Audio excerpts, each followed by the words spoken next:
Hello, and welcome to the Super 70 podcast. Episode 5, Back to the Future.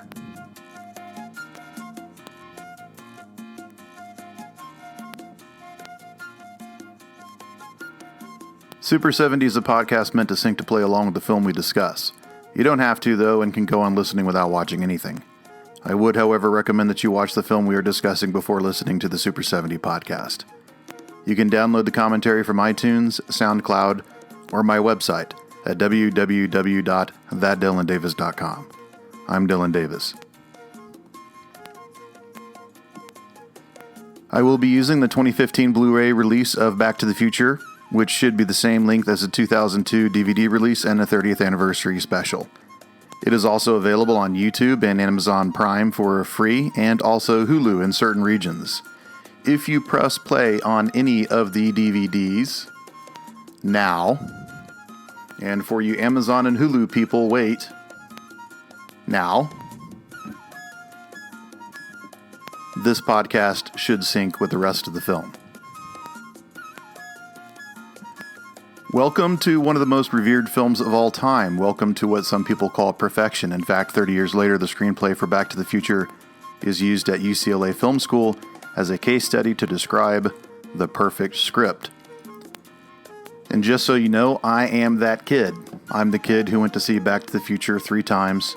I'm the kid who watched Family Ties every week and every night in syndication. I'm that kid who asked his parents to buy him a skateboard after seeing Michael J. Fox in this movie. I'm that kid who got caught holding on to the back of a Postal Service mail truck and was bitched out in front of my parents. I'm the kid who wanted to learn how to play guitar, and one of the first songs I learned was Johnny B. Good. I'm that kid who wanted a red vest, a jean jacket, and a striped shirt with suspenders. I'm that kid who had to have a Sony Walkman the Christmas after Back to the Future came out, and my first tape was the Monkees' Greatest Hits. The second tape was the Back to the Future soundtrack. The third was Sports by Huey Lewis and the News. The opening shot is a memorable one. Everyone remembers Doc Brown's garage and the Rube Goldberg machine that feeds his dog Einstein. And it focuses on the clocks. We're given a quick glance to know that Doc Brown's mansion was burned down, probably in his experiments. And remember Edison and Franklin and Einstein here. This shot is 2 minutes and 6 seconds long. Franklin discovered electricity. Edison patented the first long-lasting incandescent light bulb. And of course, Einstein is responsible for the growth of quantum physics, which time travel theory is based on. The stolen plutonium plot drop here rolls to the Rube Goldberg machine. And what we're going to see essentially is a series of very practical, mechanics-driven machines, and you will be amazed, or you should be amazed, that there seems to be no computer and thus no computer programming. Nowhere in Doc's garage or in the time machine or even here in this robotic arm is seemingly given a function with programming. This type of mechanics without written systems is direct from Edison. Relays and switches is how everything works. So without any direction, the machines do not know that Einstein and thus Doc are not here. And this is the danger of a machine that you set to task and you don't look after. You don't give it boundaries. And this is how the trouble starts in this movie. And from the beginning, Zemeckis is fucking with you. When Marty walks in, the clocks are at 7:53. When they ring, it's 8 o'clock, 7 minutes. But only 4 minutes of screen time has passed. We're going to look at shot structure of this whole movie. One of the most wonderful aspects of this film is that it's filled with these long shots. The third shot is 30 seconds and records Marty's entrance. In this case, Marty McFly is played here by the wonderful actor we all love, Eric Stoltz. And shots that long are notoriously hard to complete. Everything has to be perfect, including the 2 hardest variables, which are the actor's performance and the mechanical operating of the camera by the cinematographer to make sure that everything is in focus, etc. So minute shots are rare. 2-minute shots are even more rare. 3-minute shots are almost impossible. Makes you wonder how Hitchcock and Orson Welles were doing these 10-minute reels, all one shots. Shots like that are incorrectly correlated with great directors. Everyone assumes that if you have a shot this long, then the film must be great. This is incorrect. And I will point to the film, what is it, Brown Bunny, Blue Bunny? That's evidence enough, and I move on. They did use metal picks in the 80s. Eddie Van Halen used metal picks, and he blames that for giving him tongue cancer, not being a chain smoker. So despite being seen highly commercial film as something so mainstream, Back to the Future is in fact a strange film because it does what you're never supposed to do in Hollywood, and that is to cross genres. And if you want to crash course on genre movies, get Grant's book, Film Genre, Part 5 or 4, I believe is the latest edition. It's a wonderful and informative book on genre. Read that and come back here. 41-second shot with Marty on the phone. So this is a genre film, but it is a strange genre film. There was a time in the 80s when science fiction films got a lot of traction in a post-Star Wars world. You had The Last Starfighter, Explorers, Repo Man, Flight of the Navigator, Space Camp, and some of these were not outer space films, but they became very in vogue. Ghostbusters, Highlander, Gremlins, Time After Time, Back to the Future fits right in here, kind of like a Rod Serling Twilight Zone type of existence. And in this genre, you have a subgenre of science fiction teen films like Weird Science, The Goonies, My Science Project, Real Genius, and Back to the Future fits into that subgenre. So this is a teen pick, and it's about a teen going back to the real era of the teen pick, the 1950s. And the 50s saw tons of teen picks. The Blackboard Jungle, Rock Around the Clock, and most famous, of course, being the James Dean classic Rebel Without a Cause. And the 80s will mirror this after 2 decades of Hollywood almost ignoring teens. Porky's, Fast Times at Ridgemont High, Revenge of the Nerds, The Breakfast Club, 16 Candles, Ferris Bueller's Day Off. So this film is definable. It's a teen pick, it's a sci-fi teen pick. And that sounds outrageous, but in reality, it places the film in a comfortable surrounding that we as an audience can define. And those of us who were younger who don't remember 1955 did in fact see that time period as another world or another dimension. We understood that it was a real period despite the fact that this is a science fiction film. Take a look at the state of Hill Valley here, the famous town square that's on the Universal backlot. There's a used car sign on the left, which is an homage to Zemeckis' film with Jack Warden and Kurt Russell. It didn't make a lot of money, and it put Zemeckis in the movie jail, and we'll get back to that later. This shot is 56 seconds. Now it's over. And when Marty tells Strickland that history is going to change, Zemeckis is going to pull your leg again. Now, you know this is a time travel movie. You saw the trailers or the poster, so you think Marty is in on it, but he's not. So it's a fast one, like the clocks, which don't record the correct time and are off even in the film world, making Marty late. So this is a theme to the film. Marty is always late. He's late here, he's late to the dance, and he's late to tell Doc about his death, and he's even late getting back to the future, and he has a time machine.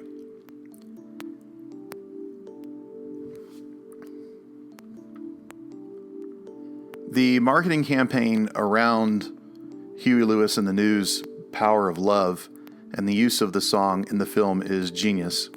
And I'm sure everybody knows by now that the teacher who is judging Marty's band, the Pinheads, as too loud and possibly obnoxious, is none other than Huey Lewis himself. Here's an hourglass shot of Strickland and Marty. Hourglass representing what? That's right, time. Here's Huey Lewis, who showed up on the red carpet. I love this band here. Marty passes as he goes on stage. Very typical of any band on MTV back then. Huey Lewis and the News were a breakout band from the Bay Area of California, and they had an enormous hit with their album Sports before this film came out. Lewis was riding pretty high about this time. He just won a lawsuit against Ray Parker Jr. for stealing the riff and the beat of the song I Want a New Drug off the Sports album for the theme from Ghostbusters. And he's here.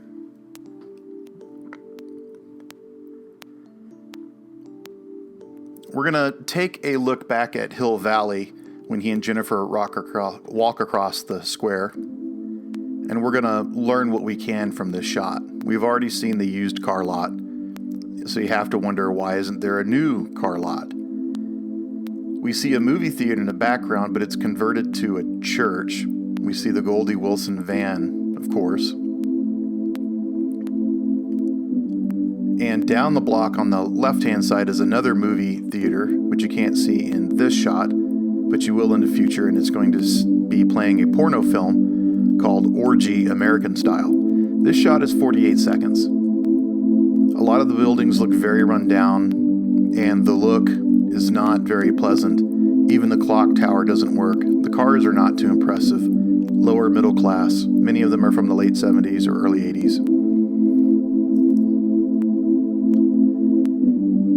Hill Valley does not look very clean. In fact, it looks like a dump. All the really cool businesses that you will see in 1955 are gone, and we assume that they have all gone out to the Twin Pines Mall with the rest of American businesses. Marty coveting this truck here. The town looks pretty run down, and obviously they haven't been running the place wise for a few decades because the clock tower hasn't been working in 30 years, so they don't have a very good tax base or a very wealthy one, or perhaps they can't elect competent people there. This is very disturbing, as we will see later. There are two parallels in contemporary politics going on here. There is a realization that 1980s America is really scummy. There's graffiti, and generally speaking, we're not impressed with Hill Valley, especially when we see it here. There's a bum, for instance, on the park bench in the town square who is older than Methuselah, but he's not there in 1955. And he is there when Marty gets back, and he crashes the time machine into the porno theater, and he says everything is back to normal and it looks great. So we're not supposed to be impressed with contemporary society being run by a Republican president. In fact, we're supposed to be extremely sour over it, as if these evangelical Republican presidents who are putting porn into the squares of small-town America. But the most disturbing part about this is the mayor, Goldie Wilson, who is running for re-election for the umpteenth time. He's black, and we are supposed to think that progress is happening in this town, social progress. We have a black mayor, but we look around Hill Valley and we're not sure. So what we have to do is go back in time and see Hill Valley in 1955 and see how things were then. And not even then are we very happy, but we become very familiar with the parallel here. I read the novelization of Back to the Future when I was a kid, and one of the things that stands out, I don't remember who the author was. It might have been Bob Gale, or it could have been ghost written. But Marty takes the flyers from the lady at the bench, and to placate her, he says, "I'll pass them out," and then he throws them into the dumpster. And it doesn't seem to me to ever be anything that Marty would do. It does seem like something that Biff would do. And I'm not sure if that ever made any version of the screenplays, but I'm glad they left it out. Robert Zemeckis, the director here, is considered a member of the New Hollywood. The term New Hollywood is used by most film historians to encapsulate a revolution in American cinema in which the first generation of young Turks to graduate from film courses in New York and Los Angeles start taking over the studio systems by storm. When we think of New Hollywood, we think of The Graduate, Nashville, One Flew Over the Cuckoo's Nest, starring Christopher Lloyd, Dog Day Afternoon, Jaws, Point Blank. And when we think of those directors, we think of Robert Altman, Peter Bogdanovich, Mel Brooks, Mike Nichols. When we think of cinematographers, we think of Laszlo Kovacs, Vilmos Zsigmond. We date it by pointing to Bonnie and Clyde, and we end it at Heaven's Gate, pretty dramatically. So the party could not last forever, mostly because the second generation who grew up on these films and dissected the grandmasters in the same institutions eventually took over as well. This is called for an extraordinary lack of creativity, the new Hollywood, and it includes directors like Joe Dante, the director of Gremlins, and it's because they're grouped after the generation that includes George Lucas and Steven Spielberg. Famous joke here in the hallways when I was a kid, McFly!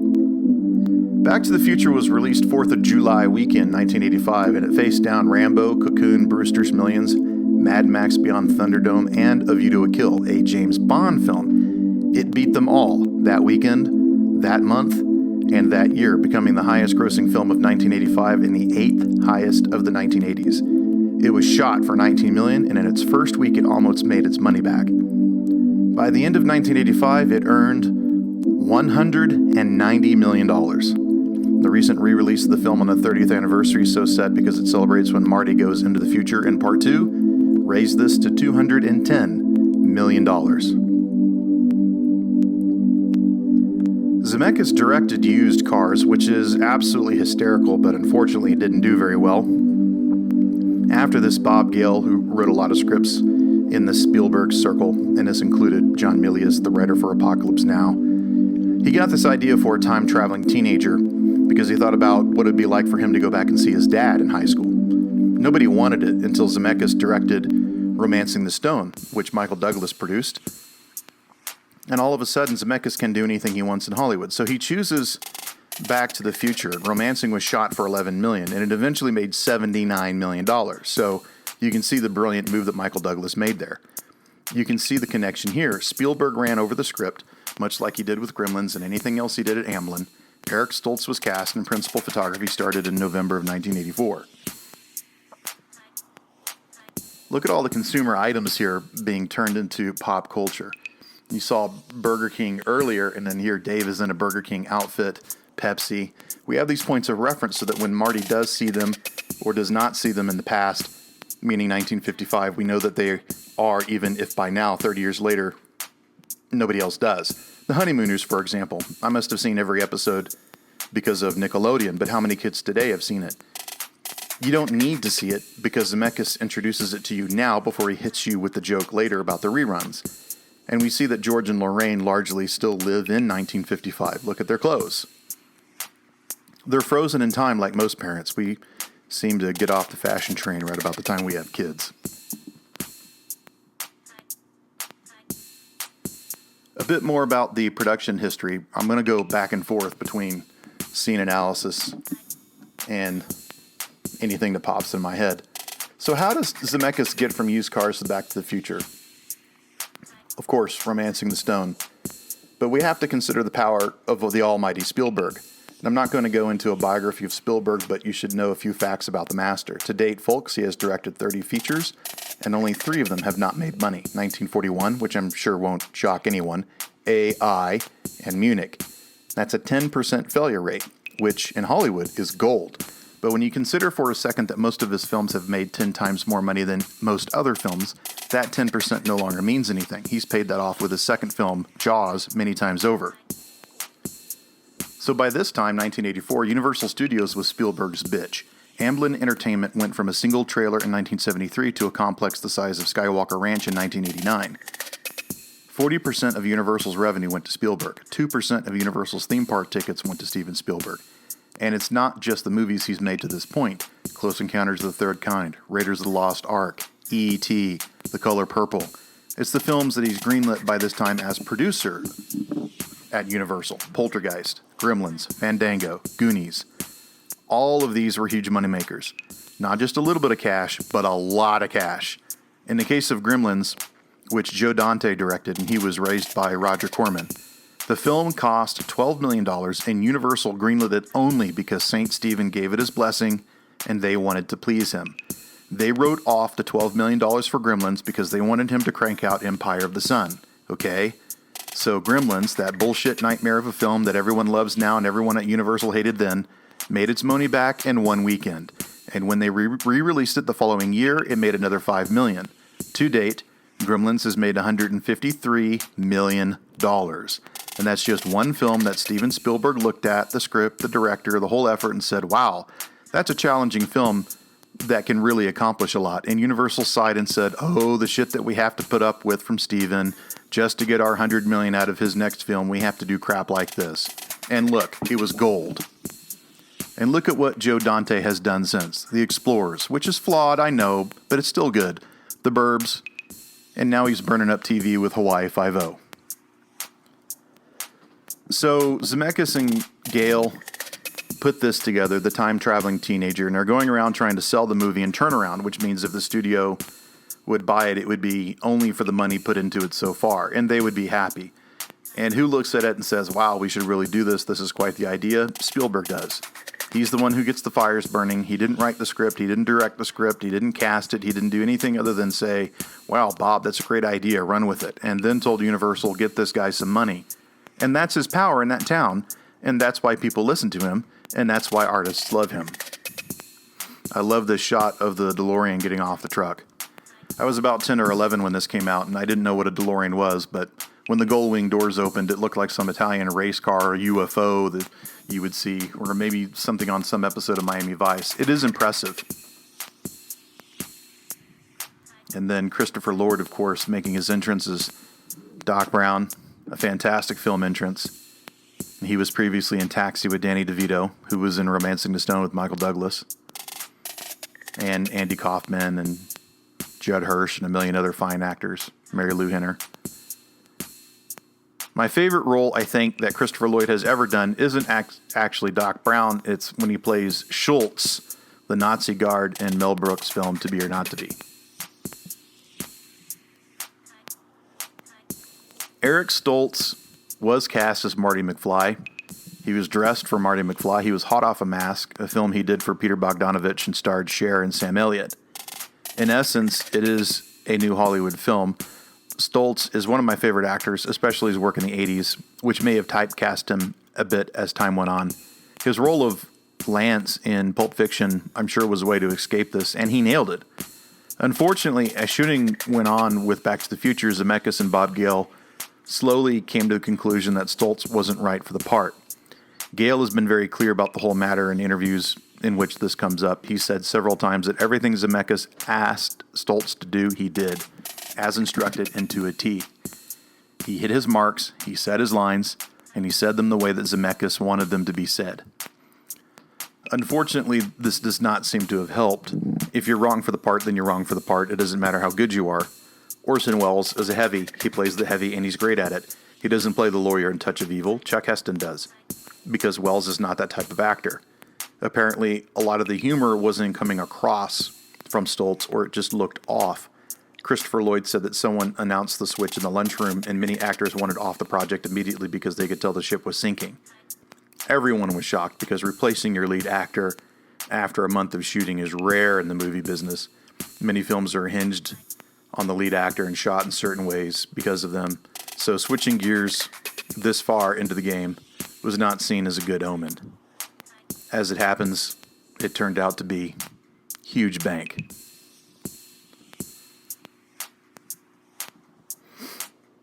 So in all fairness to Stoltz, what could have been the problem was that Zemeckis already had Michael J. Fox in mind for the role, and they had already asked NBC, and NBC said no. He was neck deep in Family Ties at the time. So they refused.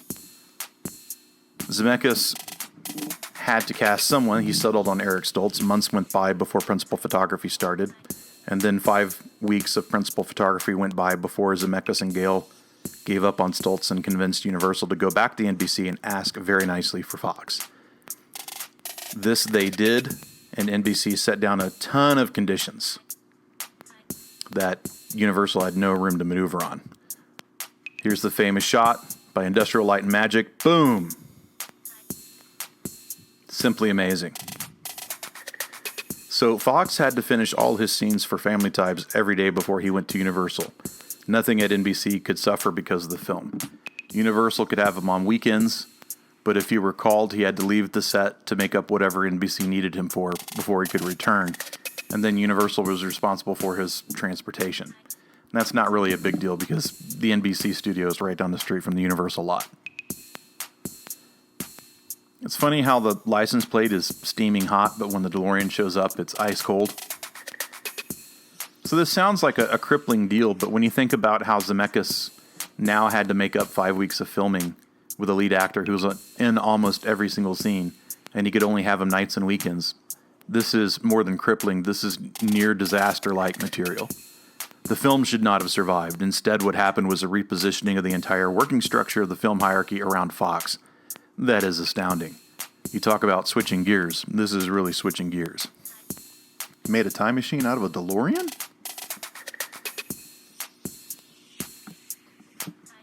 It's going to come back here in a big ball of smoke, which is amazing. Kerpow! Fox got to the NBC set around daybreak every morning before everyone else, usually in hopes of finishing some scenes on Family Ties early. He could be cut loose at 8 p.m. on some nights.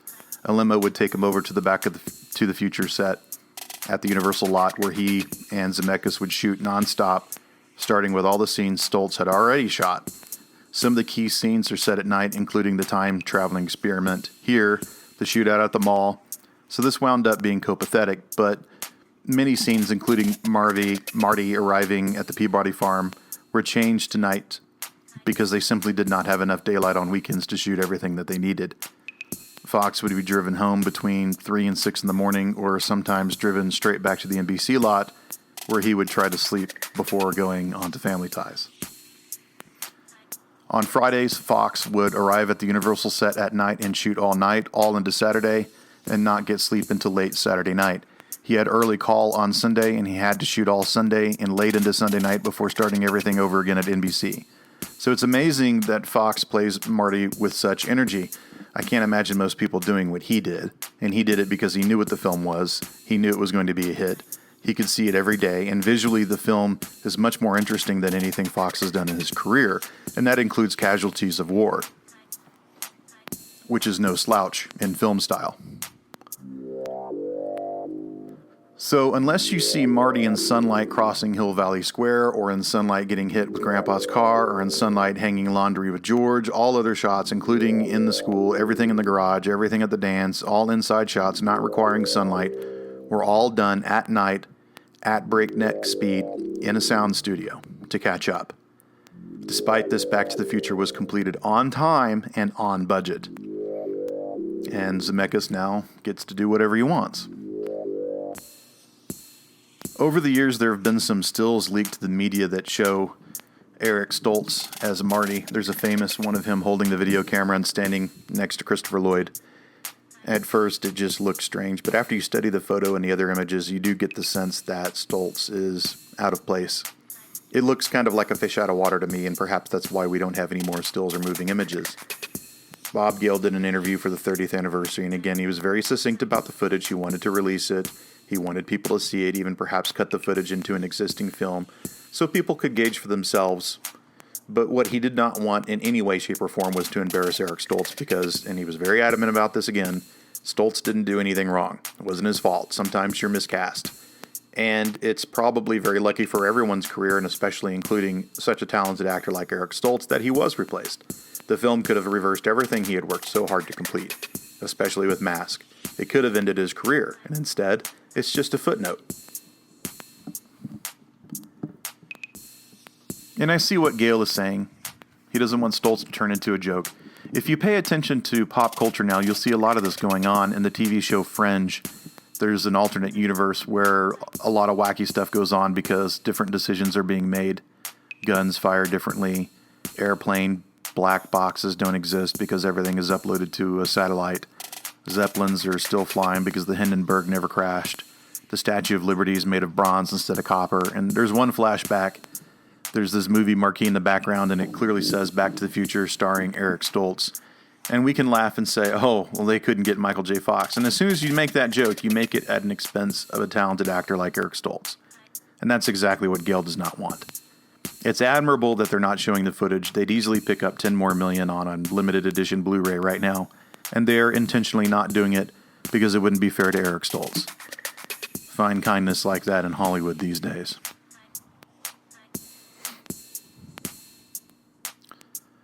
So, while they're loading the plutonium, a quick note on Libya, which we bombed in the 80s. It was actually after Back to the Future was released, April 1986. There was a bomb that went off in a discotheque in Berlin. 2 U.S. soldiers were killed, and the bombers were traced back to Libya. The U.S. ordered airstrikes that killed 15 people, including, yes, dictator Omar Gaddafi's adopted 15-month-old daughter.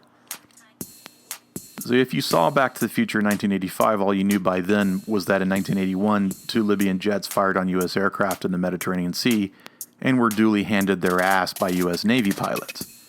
In 1982, Libyan crude oil was banned from U.S. markets, something that we should be doing to the Saudis right now, and exports to Libya were prohibited.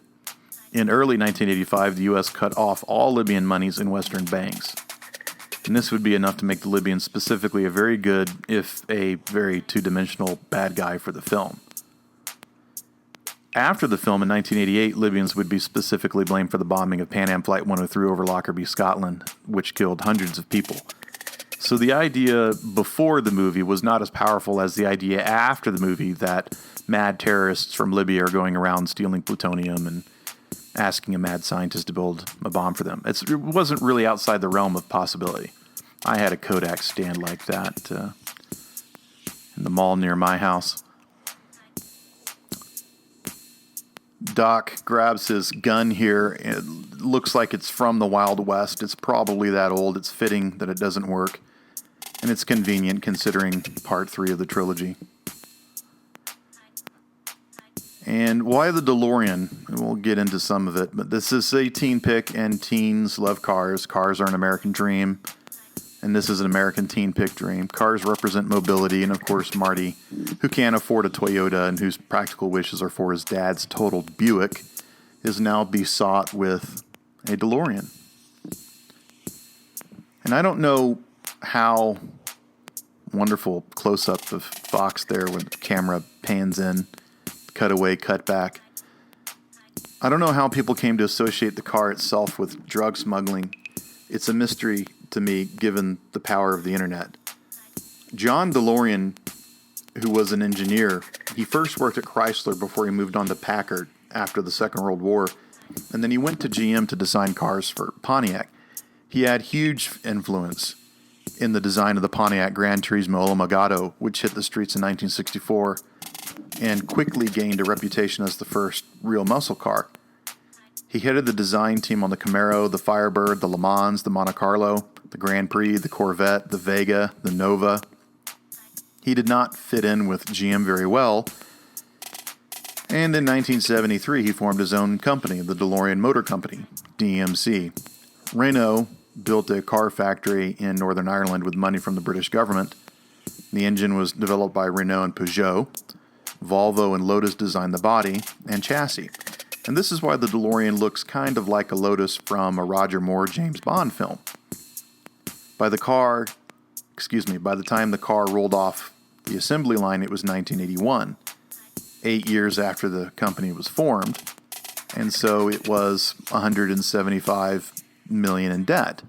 DMC made 9,000 cars in 21 months before Parliament confiscated the factory in February of 1982. And by this time, DeLorean, like a lot of successful middle-aged men, and the Hollywood producer Robert Evans would be a direct correlation as a relative example. He had a cocaine habit. Boom! Scarecrow. For timing purposes. Into the barn. I guess we're going to have to get back to DeLorean in a little bit. Old man Peabody comes out, and effectively what you see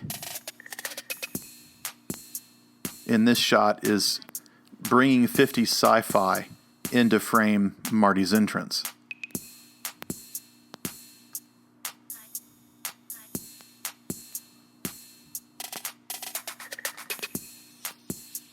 So, Tales from Space, the comic book, Space Zombies from Pluto, and the DeLorean does look like a UFO. And when Marty gets out, he's wearing the radiation suit. He looks like an alien.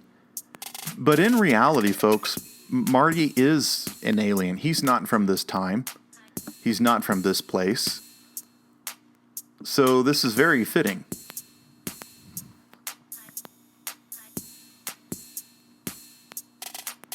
And the sci-fi is all tied in here in strange ways. So to go back to the DeLorean for a second, I have no idea why 88 miles per hour was chosen for the target speed. 88 has no reference except the neo-Nazi movement. H is the 8th letter of the alphabet, and the official way to close any government document in Nazi Germany was to sign it Heil Hitler. So as you can imagine, this is not very popular after the war, and even more so today. So neo-Nazis normally hide their allegiance in code by signing 88 on whatever they think is important. They have it tattooed on their body. They put it on their Twitter handles and their gamer tags on Microsoft. So if you see 88 for life while you're playing Call of Duty, for example, now you know the gamer that you're playing hates blacks, Jews, Catholics, and pretty much anyone who doesn't look like Magda Goebbels. And so now going into a little bit of the future in Back to the Future when Marty sees Lion Estates for the first time. This might be some of the land that Doc had to sell in order to chase his dreams. But when you see this picture of Welcome to Lion Estates, it looks like the Nuketown map in Call of Duty Black Ops. I just kind of mentioned Black Ops. And it reminds me of Indiana Jones and the Kingdom of the Crystal Skull, Nuke the Fridge, the dummies, and a lot of the 1950s films that explore this fascination with nuclear technology in the 50s, like The Gamma People, Time Slip, Godzilla, of course, The Day the World Ended, The Phantom from 10,000 Leagues, The Monster from Green Hell, and, of course, The Atomic Kid.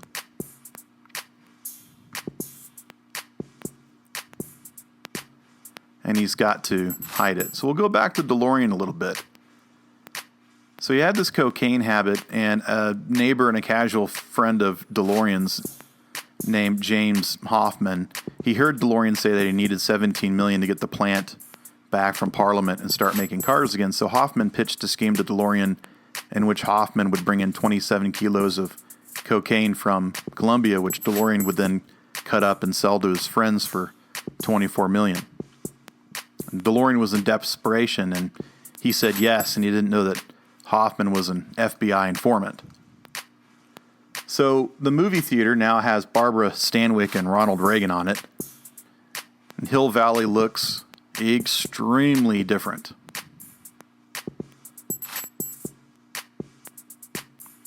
There's no porn in the theater. The idea of service is different, as we can tell by the gas station. And this is back in time in which oil companies weren't seen as the evil, twisted, fascist mass murderers that they are viewed as today. Thus, the Texaco station, and it was common to see Shell stations in movies up into the 1980s. I assume this all changed because of the Exxon Valdez. So this is the Universal lot, which I was at just last month. Thousands of films have been shot here. Gremlins, Bruce Almighty, and here's the famous shot of Marty looking at the clock tower. And the expression on his face, he does feel like an alien, and he looks like an alien. And he'll go into the diner in a minute, and I'll get back to John DeLorean and James Hoffman. Well, DeLorean didn't know that Hoffman was getting squeezed because he himself had been busted on a drug trafficking charge and was trying to throw a big fish to the feds to save his own ass. The FBI got DeLorean on tape in a hotel room negotiating this deal, and they arrested him. And in October of 1982, he was charged with narcotics trafficking. However, the videotape of the drug bust found its way into the hands of Larry Flint, who leaked it to the press so that it was available before the trial started. And in the tape, it becomes glaringly evident that the DeLorean doesn't actually know any of the terminology of being a drug dealer or even what to do with a suitcase full of cocaine. And it becomes very clear as the tape goes on that the FBI entrapped DeLorean using a career criminal to exploit the downfall of DeLorean's professional career.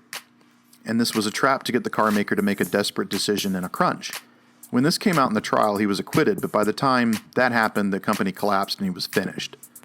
But every once in a while, when I'm talking to someone about this film, the novel idea comes up that somehow DeLorean was smuggling drugs in the cars and that he was producing. And I've never been able to figure out how this is supposed to happen. Why would you smuggle cocaine from Colombia to Northern Ireland, then put it into a car that's going to be shipped to the United States? Wouldn't it just be easier to smuggle it into the States directly? I don't know. You want a tab, you got to order something. So DeLorean fought dozens of lawsuits surrounding the car, and he declared personal bankruptcy in 1999. In order to live up to any type of comfort and retirement, he sold his huge estate in New Jersey to Donald Trump, who raised it and turned it into a golf course, kind of like Doc Brown possibly did with his estates. In 1995, a new company calling itself the DeLorean Motor Company opened in Humble, Texas, which is a suburb of Houston. and it acquired the name and trademark of the original company. It builds cars from new and old parts, original equipment, and reproductions that are made to order.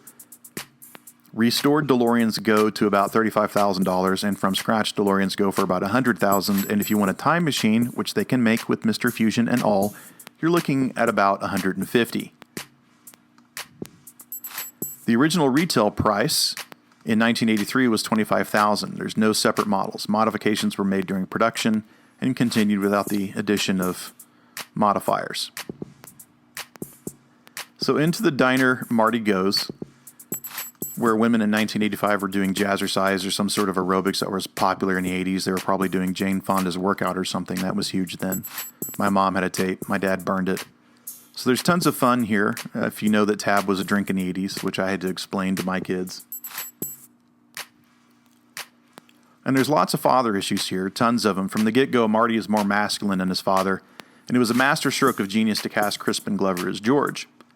George is a more formal name, but not too cool. Marty is cooler, short for Martin, we guess, but more suave. Marty is very capable of handling women, but not his mom. When he disturbs the time continuum and has to put it right, he has to ensure that he will exist in the future. So look at this. It's all shot here with Goldie in the center. Zemeckis pans out and then to the right to fit Goldie in. That would have been 3 different shots. So anyway, Marty's got to teach George how to be a man effectively by being more of a man than his father is. And he's also going to try to assert some jingoism by putting pressure on Lorraine in the front seat. But of course, we know by dance night that if Marty had been up to the task, he would have fucked Lorraine in the front seat of the Packard before Biff's first drink. But because she looks like she's wet and ready to go. And there's a backlash in feminism there. Nothing is right in 1985, but in the 50s, you hear Lorraine talk about how she thinks a man should be strong so she can stand up for himself and protect the woman he loves and all of that. And it's a funny role reversal going on. There's a lot of films around this time that do the same thing. Trading Places in 1983, Big in 1988, Like Father, Like Son, 1987, Vice Versa, 1988. Lots of father issues in the 80s. Who is my dad? And is it the fault of the women's movement that I don't know who my dad is? And if we're going to be men, what is our choice in the 50s? Well, apparently it's George or Biff. So Marty is a nice middle ground.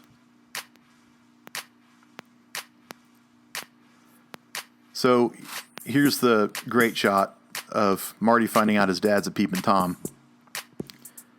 So I'm not encouraged when I see the choices for male role models in the 50s. I'd rather be Marty. Really. And in between George and Biff, what was my dad like?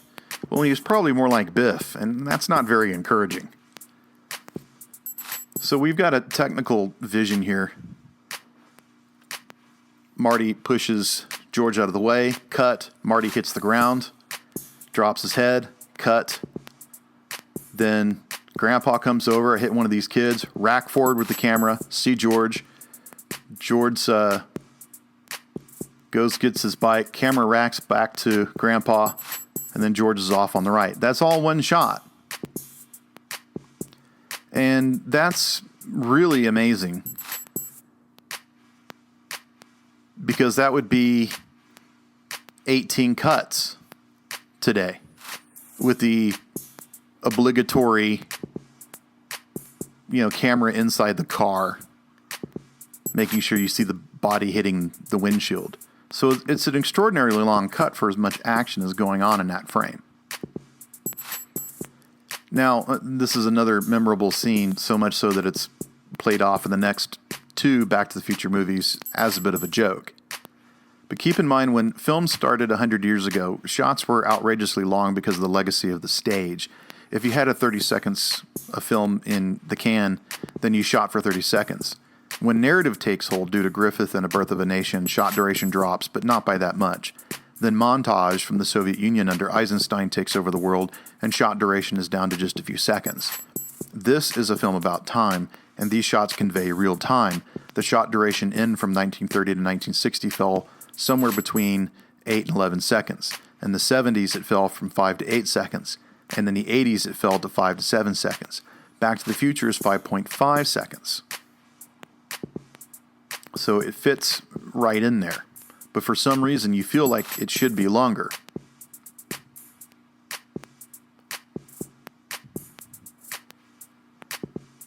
And this all seems extraneous, but bear with me, because Back to the Future is a film about time, and as such, it has extremely long takes. In fact, Zemeckis is known for these long shots in all of his films. Ellie getting her dad's medicine in Contact, Forrest Gump running across America, and of course Castaway is packed with these extraordinarily long shots during Tom Hanks' tenure on a desert island. And that was to make you feel more alone and isolated. But in Back to the Future, it tries to move you along. And it's astounding that Zemeckis is doing this. He's deliberately trying to make the film seem longer when, in fact, what everybody else in Hollywood is trying to do with every tool and dollar at their purpose is to make the film seem shorter. Get to the action, get to the point, get to the audience, in and out of the theater, 90 minutes if it's a comedy, 2 hours if it's an action film, 2.5, only if it's a drama with Oscar-worthy performances, no exceptions. So we should hate this film, but we don't. We love it.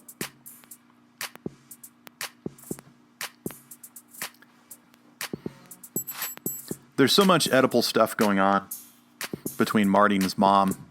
It's really amazing. And to what extent it got out of Zemeckis' and Gale's hands, nobody knows. But Marty is unwittingly competing against his father for his mother's affections.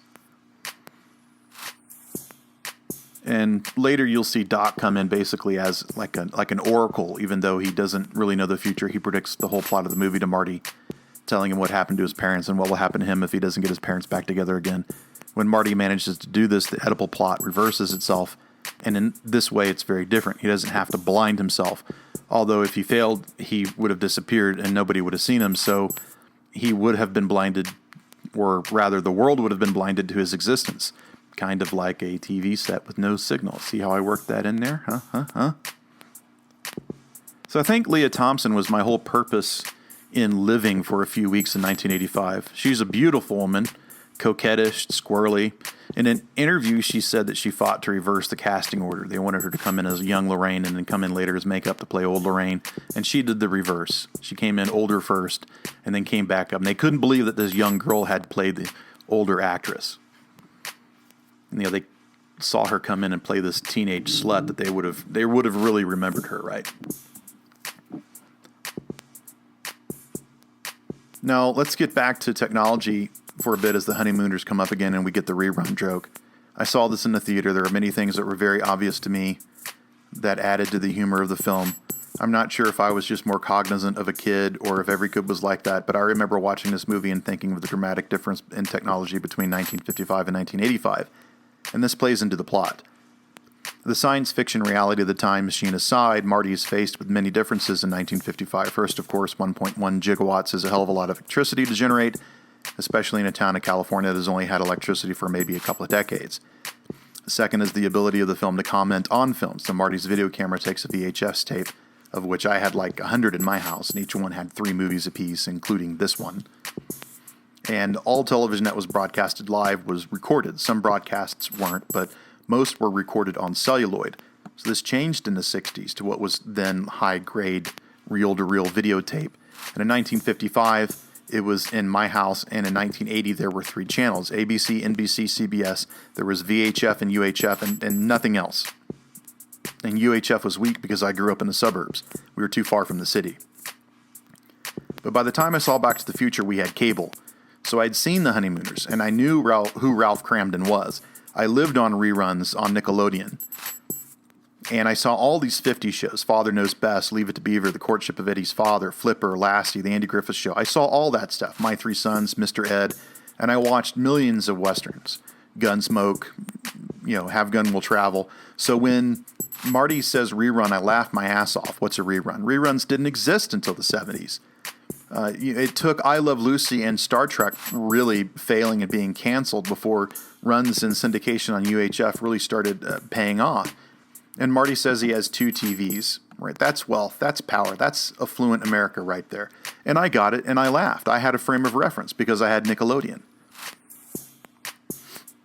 I read somewhere on the internet that everything Doc predicts here is true. When he tells Marty his 3 guesses as to why he's at his door, they can all be explained, though Marty doesn't know it. And in fact, the mind-reading device works. I don't remember what the hell it was or where it is, and I couldn't find it, but I thought I'd bring it up. When I rewatched this for this podcast, I couldn't figure it out to save my life. This shot looks like it's out of some James Whale Frankenstein picture. The Saturday Evening Post, which of course is a magazine that didn't exist by 1985. And then Doc is going to go to his garage, and let's talk about that before we get there. We already talked about the computer. He invented a time machine without one. And in the first shot, we see the Rube Goldberg machine that mimics the linear line of history and how most people view history, cause and effect. And Marty interrupted a cause, so his effect is that he disappears. And though the DeLorean has a capacitor and settings, and you can, in fact, program it with a phone board, there's no screen, really. There's a readout. It's very simple, like the Apollo missions, switches and relays and all of that. And Doc's flying car at the end is pretty funny if you think about all those flying car commercials that Detroit was putting out. Mr. Fusion is funny. But Ford actually proposed an atomic car in the 50s that had a small nuclear reactor in it. It was the 1958 Nucleon. Talk about solving a fuel shortage. Aircraft carriers have those now, and they run for 25 years or so. So look at how the camera slides forward here. It's a revelation to Doc. It's gonna rack to Marty, and it's gonna rack back to Doc. I've got it. Right. Who's Vice President? Jerry Lewis. So there was that slide back. The garage looks like the exact same garage.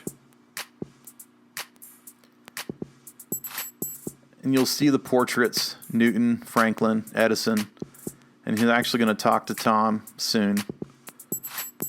But if you remember forward or back in time, in his garage in 1985, Newton is no longer there. And this is very interesting because Newton is pretty much where modern physics and calculus came from, and all that real-life interpretation of nature, that's where that comes from. But he's gone in 1985. It's like Edison has replaced him. But Franklin, not Edison, Einstein. Franklin is the dreamer, and Edison is the practical inventor, and Einstein, the theory of relativity, where you get time travel from. So that all fits and works. So the reason he mentions Jane Wyman is that she was actually Reagan's wife at the time. He divorced her and married Nancy Davis. And then the Jack Benny line was funny as Secretary of the Treasury because Jack Benny had an on-screen performance on TV in which he played a real penny pincher.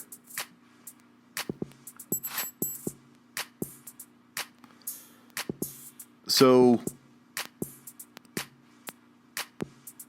the bolt of lightning is the only thing that can get him back. And this is all terribly convenient because he's back this week that Doc has this vision. And of course the clock stops. And the clock will kill Marty if the clock stops, if he's still there. So if he doesn't make it back in time. So the clock stopping will stop Marty from having a future. So now camera to the TV, and I'm wondering as a 10-year-old, how's he doing that with no coaxial? Because TVs back then didn't have them. And you can see Doc's amazement at the camcorder. He's fucking perplexed that you can put a camera on your shoulder and record anything that you want anytime you want and play it back instantaneously. This was close to magic in 1955. And so is the Sony Walkman in the age of the transistor radio, the radiation suit in time of atomic testing, even Marty's underwear and the vest, they seem otherworldly. But the only thing really otherworldly in this film is the time machine itself. So despite all of these links to technology and nostalgia, we remain very grounded in a world that we recognize, in a world that we recognized then. 1.21 gigawatts.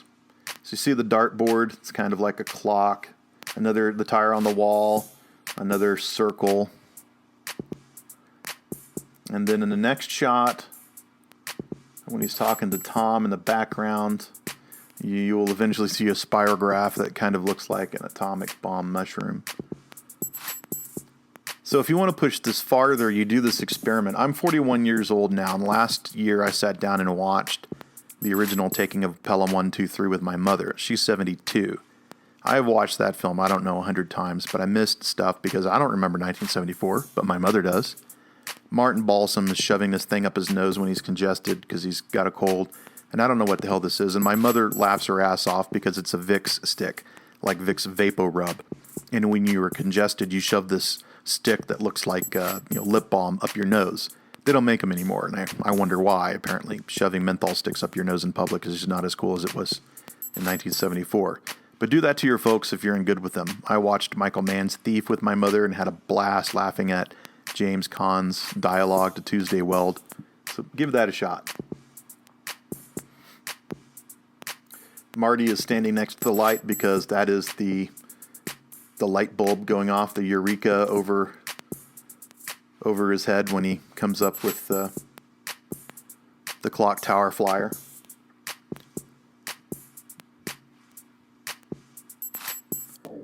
So why 1955? In history, this is largely seen as being the first year in which the Soviet Union and the United States recognize, however begrudgingly, that nuclear weapons, far from being the solution to conflict between the two countries, would in fact be entirely disastrous, not just for the belligerents, but for the entire world. 1955 saw the signing of the Warsaw Pact, which was the communist response to NATO, and that summer was the East-West Summit in Geneva, in which both sides basically admitted, again somewhat unhappy and begrudgingly, that the status quo in Europe should not change.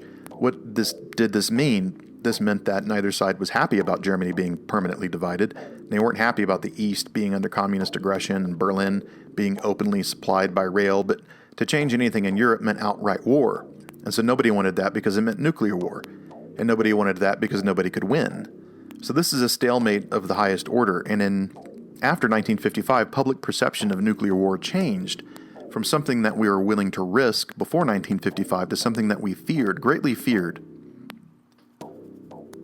And the solution was to try to limit the amount of arms being tested, the amount being made, the amount kept in service, and you had disarmament talks in London as early as 1957. In contrast to this, people largely see the Reagan era as an era in which the limitation of arms is reversed.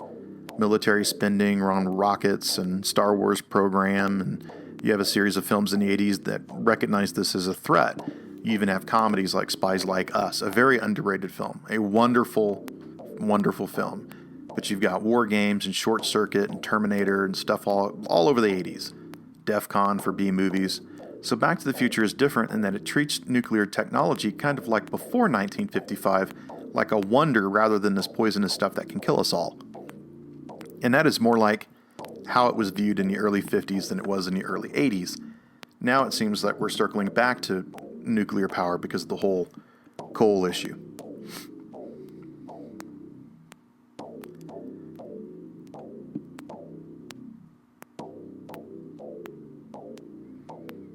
Even Doc, when he sees himself in the video, says, "Well, I must be wearing the radiation suit because of all the fallout in the future." We laughed at that. But in 1955, that wasn't anything to laugh about.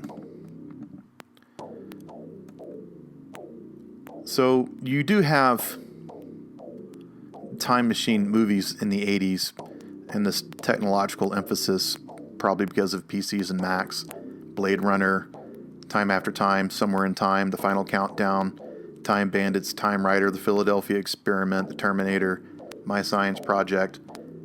And most of these time travel movies go backwards. They rarely go forwards. And you do have look on Christopher Lloyd's face when she says Dreambo. And focusing on Lorraine, you do have this sort of rebirth phenomenon happening in a lot of these movies. Like 12 Monkeys, for instance. You start in the future and you go back in time and to contemporary society. And they focus on birth. Bruce Willis has to basically put on like a prophylactic to go back, and then he arrives almost like as if that he's come out of some sort of huge placenta, and he's covered in all this fluid.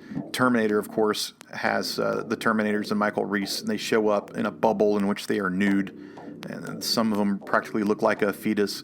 And in Back to the Future, the flux capacitor looks strangely similar to a fallopian tube. And, of course, Marty is having all kinds of problems with his mother. This is the long shot that I was saying, this 50-some-odd seconds here. It's an amazing shot. So I used to teach high school in a very old school, and it was built in the 30s, and it was renovated in the 50s. It looked nothing like this in terms of style. This looks more like Harvard or Yale than the school that I taught in.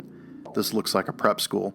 I taught in a school that looked like a police precinct in the, in the 70s, cops and everything. The neighborhood I used to teach in was actually segregated, so there was a black side and a white side. No railroad tracks, it was just a road. And the neighborhood was predominantly black, so the school board was mostly black back then, 30 years in the 50s. And of course, the bond voting and the taxes were black. And as a consequence, the black school was actually quite nice. It was very new, and when it was shut down, it had all these kinds of modern technology that the white school didn't have.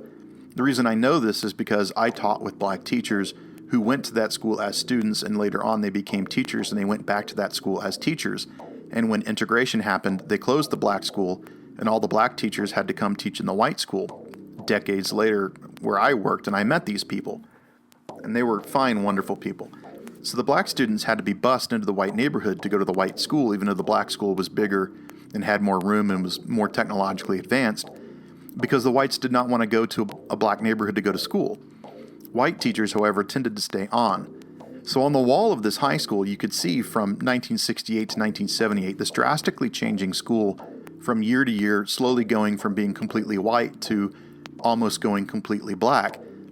And this kind of mirrors the Great White Flight in the 50s and 60s that Lion Estates basically shows you what's going on. Town Square, Hill Valley Town Square looks really crowded in 1955, but it looks very deserted in 1985. Not nearly as many people.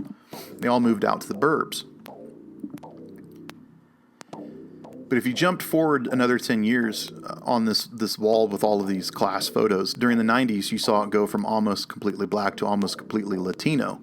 And the only reason why I bring this up is to contrast this very white image that we see here in Back to the Future and remind ourselves that this image by its nature is not inclusive. My parents liked it, their friends liked it, I liked it, and along the way everyone conveniently forgot that there was another school nearby that was full of black kids, and largely they went to a school that was dilapidated. They had books that were in some cases decades old.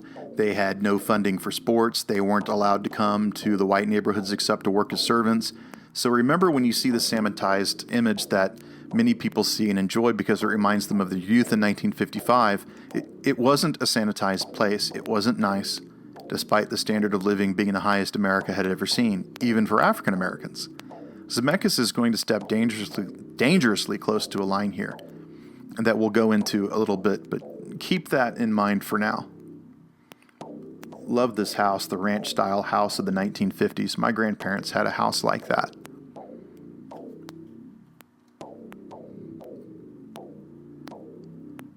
So this shot is 35 seconds.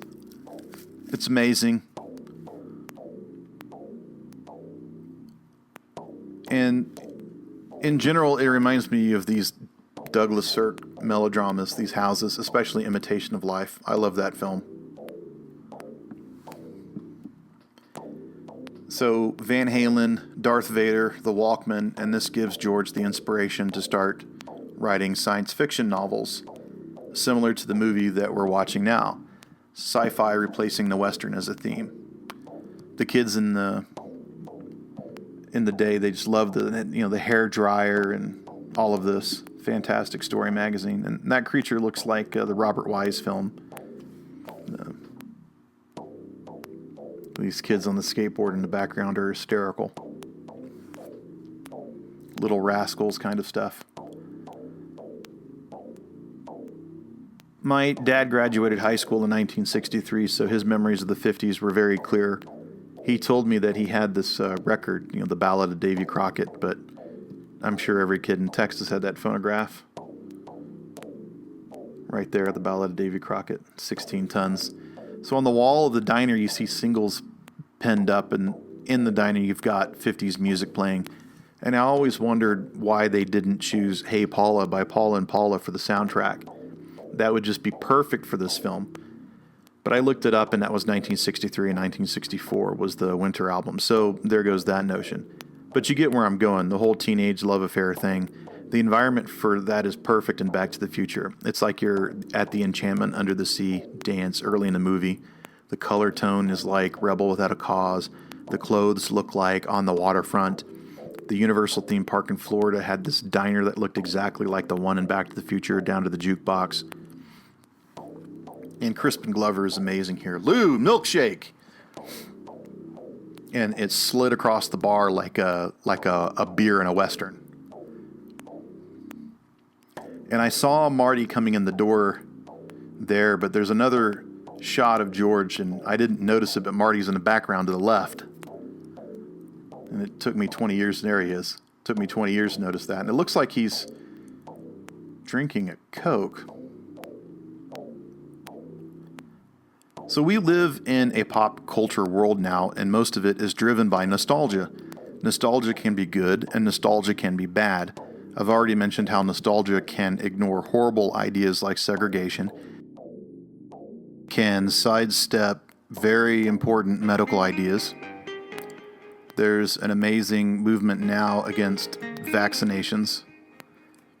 Parents don't want to get their kids vaccinations because they think it's dangerous. Because, they think the inoculation against smallpox or polio is more dangerous than smallpox or polio. And that attitude comes from this dangerous idea of nostalgia. Well, we didn't have it back then and everything was fine. That kind of idea. As if things were simpler in the past and therefore better. Well, it was simpler. But you asked Franklin Delano Roosevelt if it was better or not. The generation that grew up with Back to the Future is my generation. Generation X is what we were called when we started going out of college. And a generation of filmmakers came from us, and they were directors like J.J. Abrams and Kevin Smith, and they know this film like the back of their hand. It's shaped a lot of modern conversations in film. Kevin Smith in particular has made somewhat of a living of dropping lines from Star Wars, and Abrams has directed a Star Wars movie. So the power of nostalgia is formidable, especially when it's got lines like these in Back to the Future. Save the clock tower. You're going to see some serious shit. 1.21 gigawatts. Very memorable, but plot-driven stuff.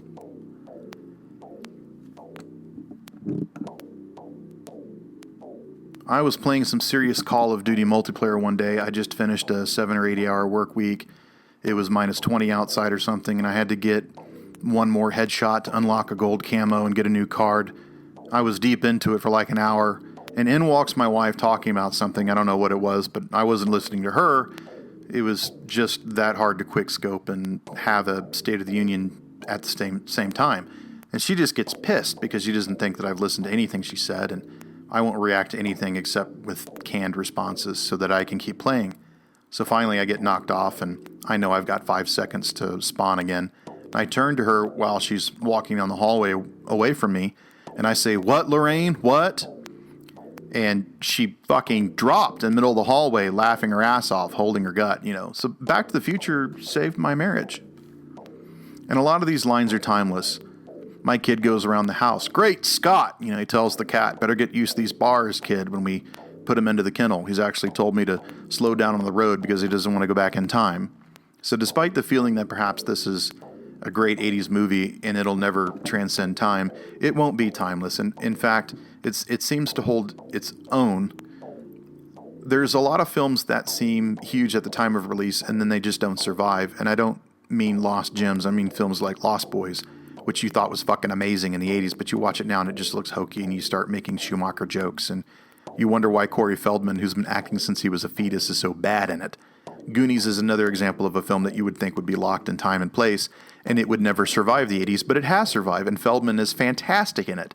And yet other films like Rambo, people still like Rambo, don't get me wrong, but at the time it was released, it was serious, and now people make fun of it.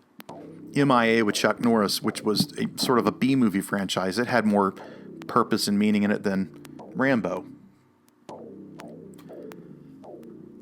So let's go back to the beginning and make a couple of comments.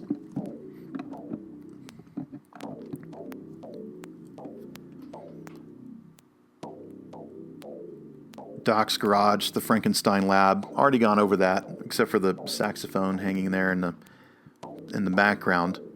The huge speaker that Marty blows out in the beginning, there was a famous commercial and a famous photograph from the media company TDK of a guy sitting in his chair with his speakers on and his hair flying back, and his wine glass was sliding across the speaker. His dog's ears were flying, and I'm sure that was after Back to the Future.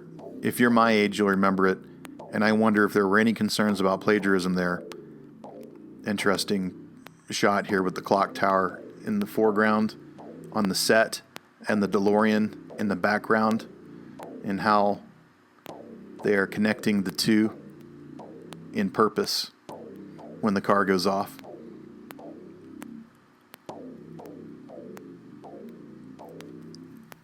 And this is a very wonderful scene, which is a funny joke with the fire, but the purpose of it is to explain how the finale is going to go. Films that do this are great. It's not taking the audience for granted by simplifying things. It's just a mode of exposition that works. In Raiders of the Lost Ark, the scene in the lecture hall at the beginning is probably one of the best written scenes, not just in that movie, but in film history. The plot is laid out in 3 minutes. There's very little cuts, and you don't have to explain anything later. When you see the map room and the staff of Ra, you know exactly what's going to happen, and you're all filled in. The same as here. You're taken through it, you know it, and you don't have any questions. Titanic has a kind of graphic in the beginning to explain what happens to the ship when it sinks, and then 2 hours later, you're with it. That's called awesome screenwriting, and it's one of the reasons why, as I said before, Back to the Future, the script is used to teach screenwriting at UCLA and USC, and now we're wondering if the garage is going to burn down now and not the house. And you're not so surprised that the house burns down later. Or maybe not. Maybe Doc was able to save it. Who knows? So for those who don't know why the DeLorean window looks like that at Marty's elbow, it's because of the gull wings. The door was stainless steel and the hydraulics were built into the door so far that they could not fit a panel to hide the window glass and the motor and all the rest of it. I found this amazing because John DeLorean was famously tall. He was over 6 feet, and he hated these small Italian sports cars that had no room for tall guys. So the DeLorean is specifically built for tall people like him, and the door is larger, etc. If you look at photos of John DeLorean in the DeLorean, he's got plenty of headroom. Look at Christopher Lloyd when he's in it. He's extremely tall. He's very comfortable. So instead of a window that slides down into the frame like every other car there, it's just a small panel that opens for smokers. I guess he never figured that people who drive DeLoreans would never go to drive-ins or McDonald's or something. Leah Thompson, an amazing woman. Jaws 3D, all the right moves. Red Dawn, The Wildlife, all before Back to the Future. Space Camp, I hate to mention it, but she was also in Howard the Duck and was great in Some Kind of Wonderful. Casual Sex, of course, Caroline in the City. Tons and tons of TV. Eric Stoltz was in Some Kind of Wonderful too. Michael J. Fox is the veteran by this time. Tons of TV. Midnight Madness, a great movie, a gem that people miss. Class of 1984, which is a very fucked up, violent movie about youth gangs and rapes and murders. Horrible. Must have been interesting for a guy from Canada to star in that. If you want to know what's going on in Vancouver, go look at the tweets from @ScanBC. It's a riot about the RCMP responding to Tim Hortons on Mackenzie Avenue for 2 men shouting at each other very loudly, stuff like that. Teen Wolf also came out in 1985. Light of Day, 1987, with Joan Jett. Secret of My Success, another great movie, 1987.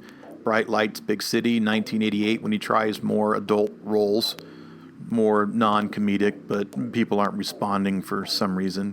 Casualties of War, which he is masterful in, but people didn't particularly like. Probably more because of Sean Penn, but Fox could have been miscast in that. 1989. He goes back to comedy to do 2 sequels to this that were shot back-to-back, then Doc Hollywood, The Hard Way. And then he was in Peter Jackson's The Frighteners, which is an amazing movie that everyone should see and everyone should own. He is amazing in the movie, and Peter Jackson is amazing in a pre-Lord of the Rings CGI experiment film. Jake Busey is amazing. And then he did tons of TV, Spin City, Boston Legal, Rescue Me, The Michael J. Fox Show, of course, The Good Wife.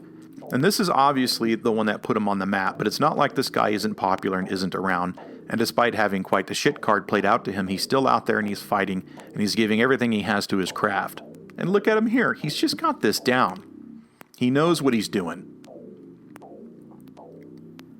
And let's not shortchange his acting partner here, Crispin Glover. He did some TV before this, and people think that because of the lawsuit against Universal that he didn't work after it, but it's simply not true. He worked after this every year. He was wonderful in At Close Range, a brutal movie. River's Edge, Twister, Wild at Heart. He was astounding and perfect as Andy Warhol in Oliver Stone's The Doors. What's Eating Gilbert Grape, The People vs. Larry Flint. Most people remember him in Charlie's Angels. Very hysterical role. And to those who think that Zemeckis wrote him off for the lawsuit, you are wrong. He was in Beowulf. No, not a side character. He played Grendel. And he's been pretty steady in TV since. And that was a long shot of them in the backyard. Christopher Lloyd popping up on screen now. Got his huge break in Who Flew Over the Cuckoo's Nest. He did some TV. I already mentioned Taxi, To Be or Not to Be, Who Framed Roger Rabbit. And I can't list his TV credits because it just goes on and on and on and on forever. The man never stops working. And I guess we better start trying to wrap up. We've got maybe 30 minutes as we head into the Enchantment Under the Sea dance. And I guess we'll start early in discussing the horrible, horrible reality surrounding Lorraine's near rape. The role of women is not very complimentary in this film. Lorraine, as an older woman, is an alcoholic, and when you see how she reacts to her husband, you can understand why.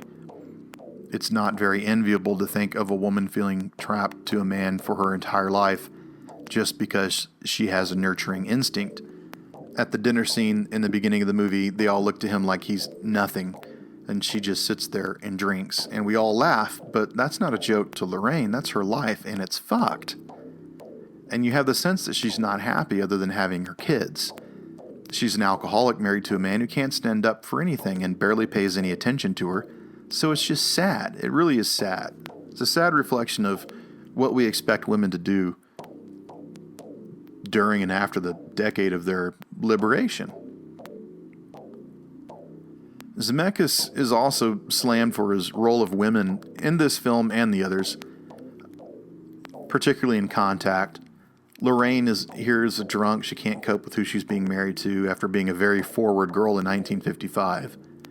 Marty's sister can't get a date before Marty fixes the past, and then she's got so many boyfriends in 1985 she can't keep up. So Marty is hounding Jennifer to have sex in the back of his truck. And someone please tell me, ladies especially, if you had a man try to rape you in high school, would you want that asshole waxing your car in your late 40s? So we're going to Marvin Berry and the Honeymooners, Starlighters in a minute because we got to talk about Johnny Be Good. But back to this whole Lorraine thing. Date rape itself didn't actually change in definition until after this film. So in 1987, Katie Costner was an 18-year-old white Christian virgin from Atlanta, Georgia, who went to the College of William and Mary in Virginia to study chemical engineering. She dated a man multiple times before she asked him to her dorm room after dinner. When things went past her comfort zone, she told her attacker over 12 times no before and during forced intercourse, that she did not want to have sex with him and she wanted him to stop. After the rape, Costner went to the college clinic where she was given sleeping pills and told to forget it. Then she went to the dean of the university, who investigated it and told Costner, yes, that she had been violated, but the boy was from a good family and she should really think about getting back together with him. Then she called her father, an FBI agent, who told his traumatized daughter over the phone that it was her fault because she invited him to her room. And he hung up on her. So she went to the cops, and they didn't want to investigate it. So she went to the district attorney, and they didn't want to charge him.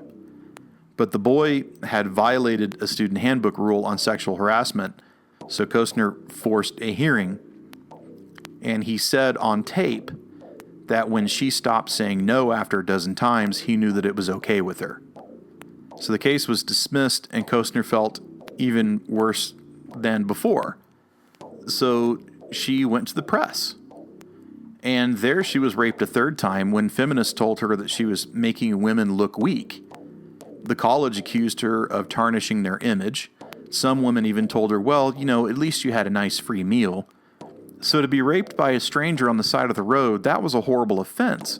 But if you knew the person and then your consent meant nothing, and even though Lorraine is not raped here, that George stepped in, we have to compare this, folks. At this time and at this place, what Biff was doing was not considered wrong.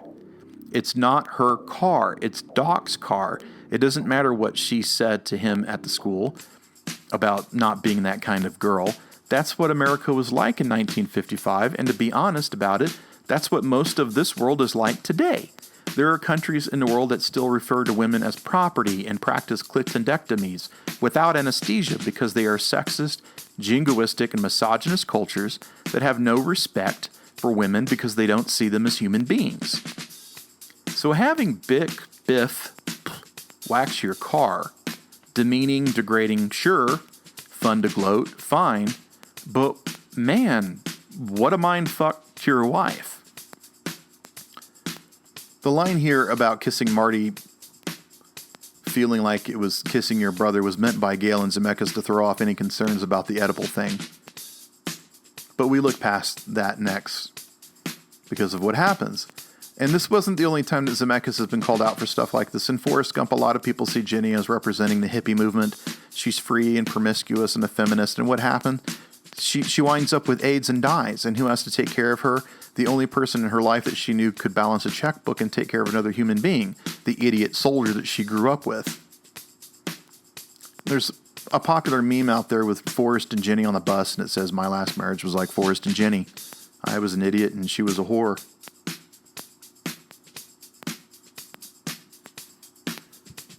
So Costner eventually hired a lawyer and used the transcript from the hearing at the school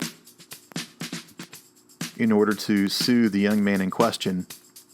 And people tried to talk her out of it. Said, you're gonna ruin his life. She won the lawsuit. There's a lot of unintended racism in Back to the Future that I'm not comfortable with, and we'll start with the Starlighters here. 3D here calls one of the Starlighters Spook, and that's Casey Siemaszko, by the way. Fantastic. And Billy Zane there on the far right, for those of you who didn't recognize him. The retort is Peckerwood, not honky. That probably would have started a lynching. The white kids assume that the black guys are smoking a reefer because of the color of their skin. So in essence, in this scene, race relations are pretty on par. Blacks are excluded from the plot of the film due to the narrative, but they are included and involved in the story. Without the Starlighters, Marty doesn't exist. You can look at it that way. The future mayor, Goldie Wilson, to stay on the race theme, works for a racist who doesn't believe Hill Valley will ever have a black mayor, and he says so unashamedly in front of a whole diner of his customers, and no one challenges him on this except Marty. I never thought about it as a kid, other than the spook comment when Marty is locked in the trunk. In reality, if an African-American confronted a white kid and called him a Peckerwood, they'd probably go get the sheriff and 20 people to come back and arrest the guy and beat him up. So we shouldn't be surprised that Hill Valley is a racist place. But unfortunately, the film doesn't just comment on this and move on. But what the film is saying when Marty plays Johnny B. Good and Marvin Berry, supposedly Chuck Berry's cousin, picks up the phone, and so Chuck can hear the song. What is that saying?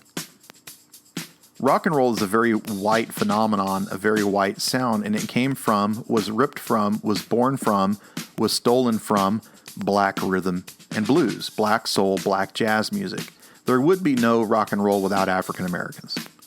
This is a rich musical heritage, and it was developed in the black community over 50 years preceding 1955. And it melded and churned in a cauldron of raw emotion that included Lead Belly and Robert Johnson and 100 other musicians from Chicago to Muscle Shoals to New Orleans. And it's insulting to insinuate that something as impactful as Johnny B. Good didn't come from a black kid from St. Louis that spent time in a youth reformatory where he boxed and joined a quartet and later worked in an auto plant where he was underpaid just because he was black.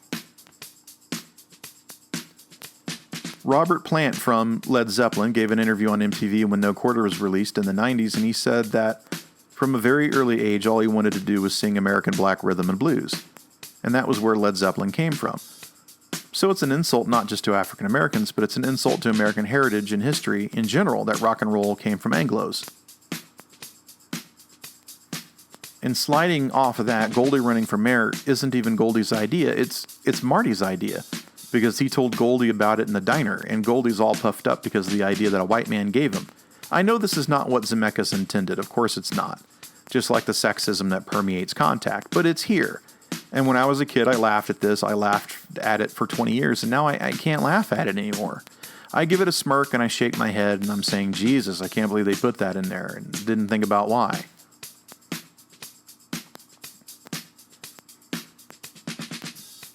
So Michael J. Fox is the reason I started riding a skateboard. He's the reason why I preferred checked jackets and 50s rock and roll music. Bill Haley and the Comets. Michael J. Fox is the reason why I learned how to play guitar. Sadly, I was never this good and never competent enough to play a song this simple as Earth Angel. I bought the soundtrack on tape. I have it on CD, and for the 30th anniversary, I bought it on iTunes. And so should you. Last month, Fox joined Coldplay on stage during their tour, and they played both Earth Angel and Johnny B. Good. You can see it on YouTube. It's incredible that someone with Fox's malady can still pull that off.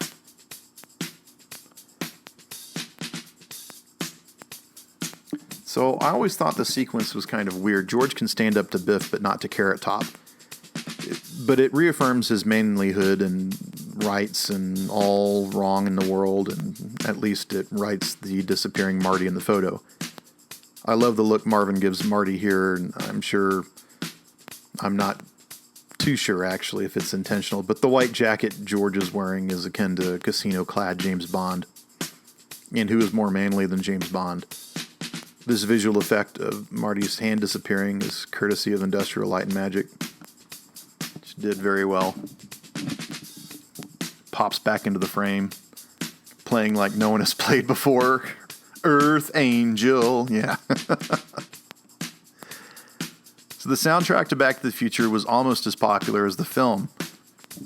It was driven by Huey Lewis and the News' Power of Love, which gained huge radio play, but it also had the other song, Back in Time, which is the theme of the movie.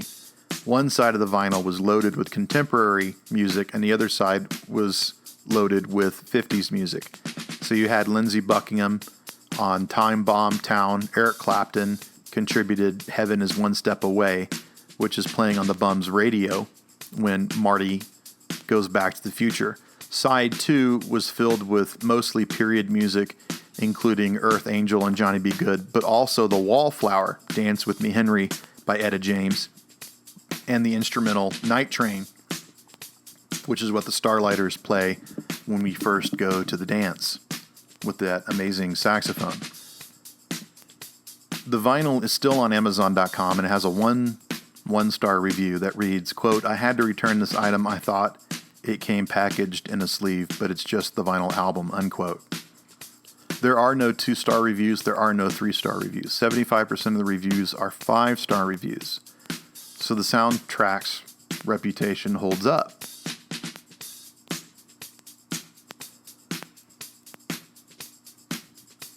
I feel like I have to pay attention to music more because I completely left out Vangelis in my Blade Runner podcast, and that's just sinful.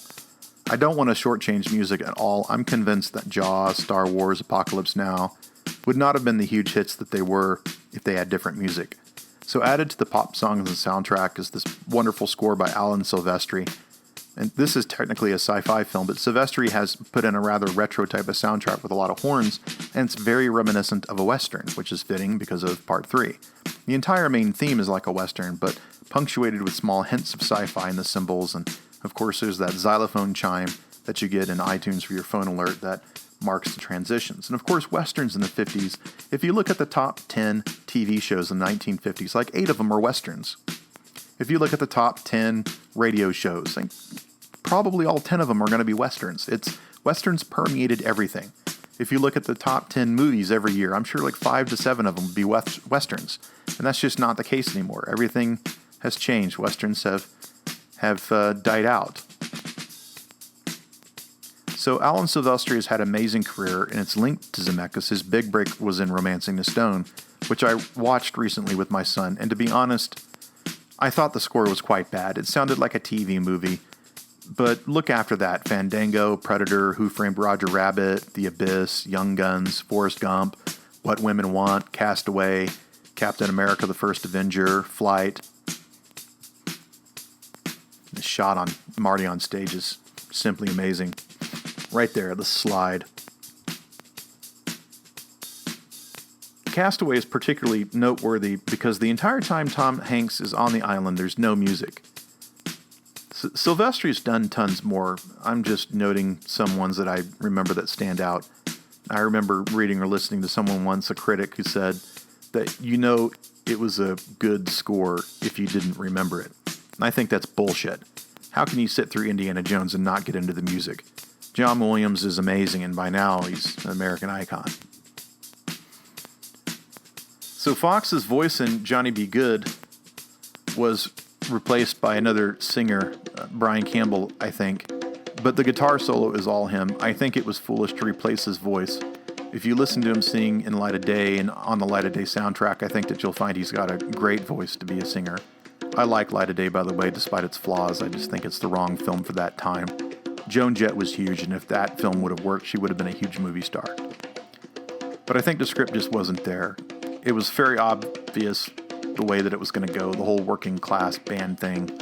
Bands aren't working class anymore. You have to be middle class or rich to afford all the equipment. If you're broke, the only way you can make it into the biz now is by standing out on YouTube. So there's 14 and 15-year-old girls playing Eruption on YouTube, the song that Marty plays in George's ear when he wakes him up. And she plays it like she's ringing a bell. But your kids are going to love it. So, I know it's a little bit late, but I love Marvin looking at the guitar like, what the hell did you just do to my Gibson? And looking at Leah Thompson here, small factotum, the actress Zoe Deutsch is Leah Thompson's daughter. Look at George taking a look at Lorraine's cleavage. He's getting laid tonight. And I'm sure that's what Lorraine wants to do after being sexually assaulted by the town bully. Triple damn. And I'm sure most of you know by now that Jay is not Michael Fox's middle initial. He filled out his Actors Guild information card and he couldn't use Michael Fox because there's already a Michael Fox, and the guild requires that everyone have different names, which is why you have so many actors use middle names or even middle initials. So he chose J because he liked the actor Michael J. Pollard. Pollard chose the J because his name was also taken, as was, you guessed it, Thomas F. Wilson, who plays Biff. Apparently Wilson, he said that he and Eric Stoltz played pretty rough in the parking lot fight before the dance. And Stoltz wasn't into toning it down at all, so Thompson said he was going to get really rough and was preparing for a huge real fight in front of the camera, and that's when Stoltz was let go. And now we move into the finale, and the reason why a lot of kids in the 80s wear multiple watches, because that's what Doc Brown had. So Zemeckis is further screwing with your head here. The first minute is past 10 p.m. It's actually 36 seconds of screen time. The second minute is a minute and 43 seconds of screen time. The third minute is 46 seconds. There's a lot going on in these minutes, some things at the same time, but Zemeckis is stretching and compressing time as he sees fit because he can, because he has a time machine too, only it's not a DeLorean, it's a Panavision 36mm camera.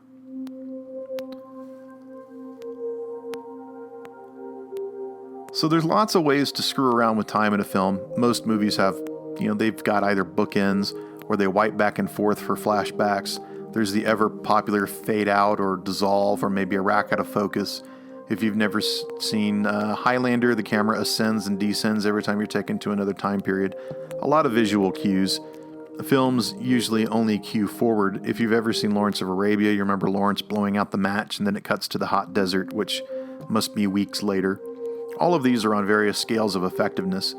Newer types of time cues are Tarantino's Pulp Fiction, which for some reason confused the hell out of some people when it came out. The big one is Memento. Halfway through that film, you almost think it's a comedy because the cues become so funny. But Back to the Future ditches all of these traditions and even doesn't do anything as groundbreaking as Chris Nolan usually does. Instead, it's almost as if time only moves forward, though we are in fact going backward. We stay with Marty going back, inside the DeLorean, in fact, and it's as if nothing has changed, really, when you're with him. When we go forward, we stay with Doc for a minute before the helicopter flies in, and then we see that we're back in 1985. But in this instance, we're repeating the trip back, which is why we stay with the clock tower. It's a very unusual way to mark the passage of time in a time travel film, but it ties the scenes seamlessly together, and it doesn't upset us. We don't want to be upset because this is a hella good adventure comedy. So even though helicopters were around in 1955 and one is used to tell you that you are now back into the future because they were simply not popularly used for anything except the military in the 1950s.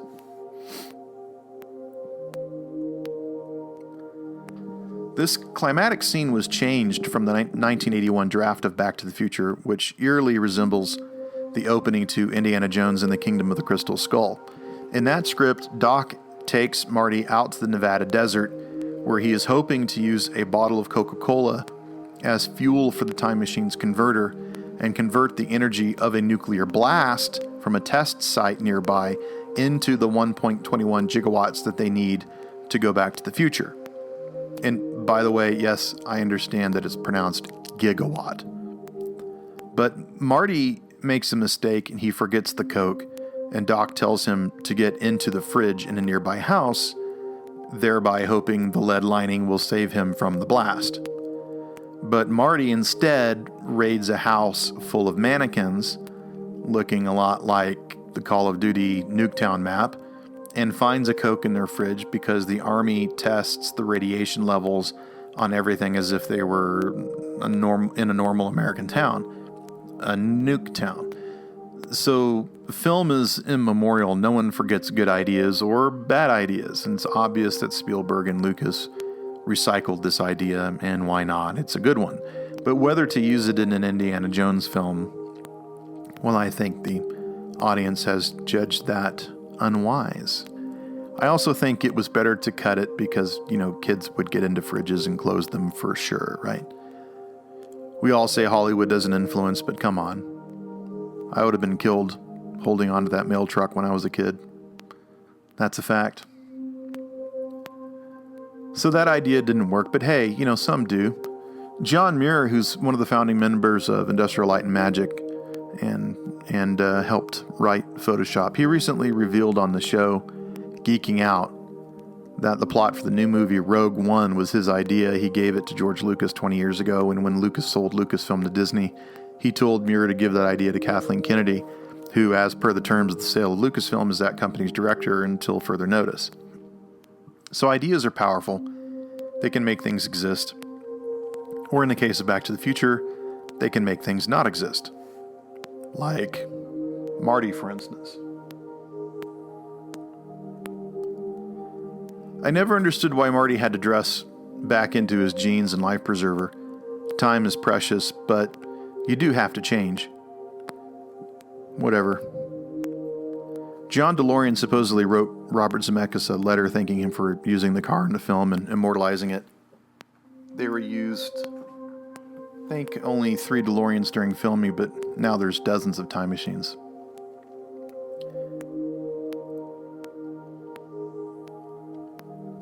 Many, many years ago, I actually sat in a DeLorean that belonged to a friend of my father's, and he said he was unimpressed with the performance of the engine. He said it was underpowered, considering the weight of the car. And I asked him if he planned on ever getting rid of it, and he said no. He'd never get the chance to get another one, so when the engine went out, he would just replace it with a more powerful engine. When I decided to do this podcast, I went online to some DeLorean website forums, and that seems to be pretty typical. Many people complain about the original engine not having enough power, and pretty much everyone who has had to rebuild the engine has opted for a more powerful V6 engine, or in a couple of circumstances, a straight 6, which I understand is more powerful, but a lot less gas efficient.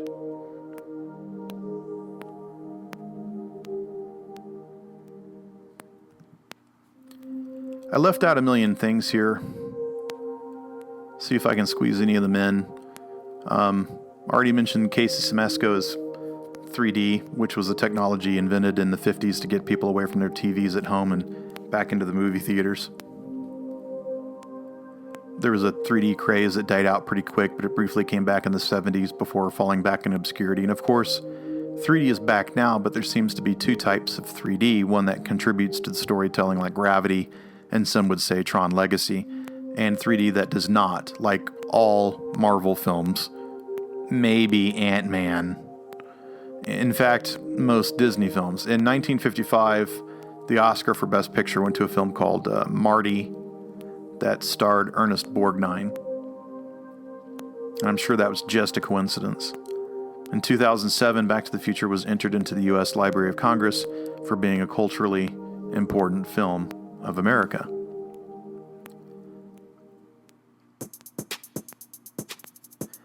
And if you're a huge Back to the Future fan like me and you have Netflix, there's a documentary on Netflix called Back in Time, which is about the film and its fans. It doesn't have a huge amount of access. It's not approved by Universal, but it does have some neat things in it. See the fallopian tubes lighting up here. Great shot construction. The clock is ticking. Doc slides down. Marty's got to book it. The DeLorean giving us an excellent idea of anxiety and speed. Doc makes it just in time. He's got this determined face. 1 more minute on the clock. Enormous explosion of a lightning bolt. And then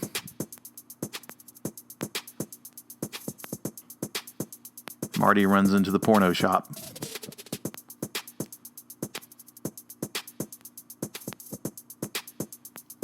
I myself react horribly under pressure, and I'm not sure that I could do this in the nick of time. I think I would rather spend the rest of my life with Marty in counseling and using a hypnotherapist to get him to remember who won the next 30 years worth of World Series, which is the plot of the second film.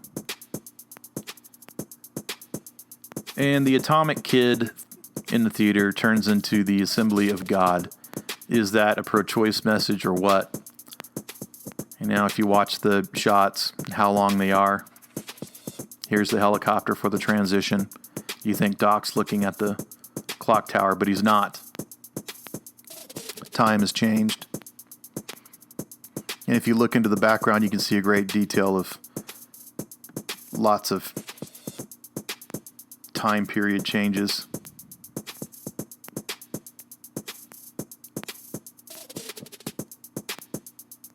But Goldie Wilson seemingly can't do anything about homelessness in the future, so why a wraparound shot with a homeless guy? Why pan down from the clock tower? Oh, shit. Look at the car dealership. I don't remember what it was, but now it's selling Toyotas. And of course, Marty should have left the DeLorean in neutral here. And this shot makes the DeLorean look more like an Alfa Romeo or a Citroen, and I think that if you look at the history of DeLorean's design, you'll see that it was on purpose. It was an American car, but it was built in Europe for Americans and a European market. And I love it when Marty looks at the porno playing and he says, everything's great, and he's back to normal, and it's another weird moment. And then the Libyans drive by, and apparently they're big Volkswagen fans, which I guess if you're an Islamic terrorist, why wouldn't you love a car designed by Hitler? So 10 minutes is not enough, and Marty is just as late here as he is to everything else. And I guess he's got to run to Old Man Peabody's farm, which I would have thought would be in the suburbs of Hill Valley, but he probably knows a shortcut. Too bad the futuristic car couldn't get him there on time. That's not particularly good for DeLorean's reputation. But look at this performance while he's at now it's the Lone Pine Mall, right? Because he ran over the other pine. And you expect Marty to say, no, you bastards. And he himself is about to scream because it's too late. And he's failed. And he looks just crushed. And he's just as lost now as he was in 1955. It's a really powerful performance for a cross-genre comedy film that's not supposed to be taken too seriously. And has anyone ever wondered what scientific services Doc Brown is providing 24 hours a day? Do you know what I'm thinking? My fellow Breaking Bad fans? That's right, meth lab. I originally thought this mall was the one by my house because we had a JCPenney's and we had a Kodak drop-off booth just like the one the terrorists crashed into here. An amazing shot of the DeLoreans disappearing into time because if you remember, the camera was with Marty in the DeLorean when it happened the first time, so you didn't get to see it in third person. I'm surprised there was no explosion there. Normally in Hollywood films, in this case, that's usually a cause, right? A gas tank and a pile of RPGs, boom. But not here. Could have been a budget issue. So we had a series of quick cuts to get us to the Lone Pine Mall, and now we go back to the longer cuts. Subjects are not far away enough to require a lot of racking, but you do have some camera movement. Fox looks genuinely surprised. I think Christopher Lloyd is as old today as Doc Brown is supposed to be then in the film. In 1955, he was 17, so he wasn't exactly an older guy then either. Great makeup, and there was, back in a day when you didn't have a lot of bulletproof vest tricks, they were few and far between, but of course everyone was getting shot and then getting up with vests after that. Lethal Weapon was one. There were a lot of them. And as we wrap up, we become aware that there's a couple of things wrong with the future. First is that this is not Marty's future. It's not even Marty's present. This timeline is something that he created by altering his parents' past. So he now lives in a timeline that is different than the one that he was raised in, and his experiences are now different than everyone that he knows and loves except Doc. So how long before Marty goes crazy because what he knows about life is absolutely wrong? His brother's not working at Burger King, and his sister being the block hottie is just the beginning. The second thing that's kind of fucked up is what Crispin Glover was talking about in his interview with Mark Maron, which is why is Marty's life different, being different, marked in a seeming increase in financial wealth of his family? Why is this considered better? Can they not be better people without being richer people? And this bears a lot of scrutiny. Glover ultimately thinks that this is why he was not asked back to play George McFly in the sequels. Glover is in those films, but in a remarkable situation, footage of him from the first film was reused, and in certain scenes, an actor playing George had his face replaced by Glover's face using a mask that was made off of Glover's face in the first film. And in other situations, Glover's face was lifted from prints from the first film and overlaid onto the actor's face in the sequels. And this is 3 years before The Crow was replacing backgrounds and doing weird CGI stuff. So this is pretty radical. Glover's image was used without paying him a dime, and he sued Universal because there are very specific rules in the Actors Guild that prevent this from happening. They eventually reached a resolution that satisfied both parties, but Glover has been saddled with this idea that he's radioactive and no one will touch him because of the lawsuit. That's really not correct. First, he continued to work just as much as any of the other actors. And second, he's by far not the first actor to sue a studio over something like that. So look at the dramatic difference in set design here, not just in the furniture, but the costumes and even the dining set. There's no doubt that the McFlys went from lower middle class to upper middle class. And if you think that this is not possible, by the way, that a mask that looks exactly like someone else in Hollywood, then I want you to read Tony Mendez's memoir, Master of Disguise, a CIA memoir. Tony Mendez was an artist who was hired by the CIA out of art school to forge documents like passports. In the late 60s, he specialized in defections and extractions, especially high-profile personalities in the Eastern Bloc nations. He went to Hollywood and trained in a makeup department at Universal of all places, in Burbank, and he trained with John Chambers, a makeup artist who racked up some Oscars. Chambers worked on Planet of the Apes, Lost in Space, Mission Impossible, and his skull caps now are industry standard. Mendez took that training to the CIA, and he started training other agents. And he would fly into Soviet Union or other countries and use these 8 or so masks that turn people into Bogart or Bacall or whoever, and use them to fly people out with fake documents.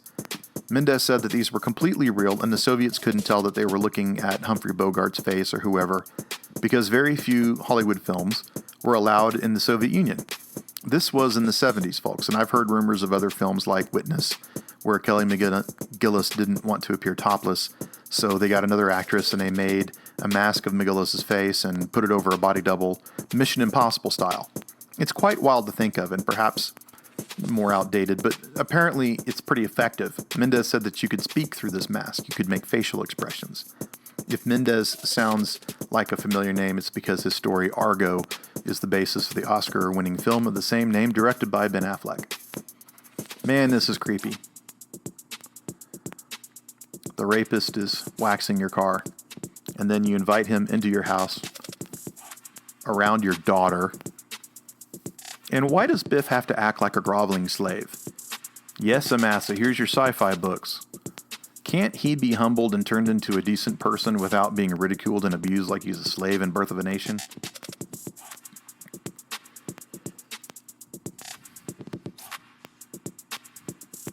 It's wild to think of, but Corey Hart and Johnny Depp were also screen tested for Marty.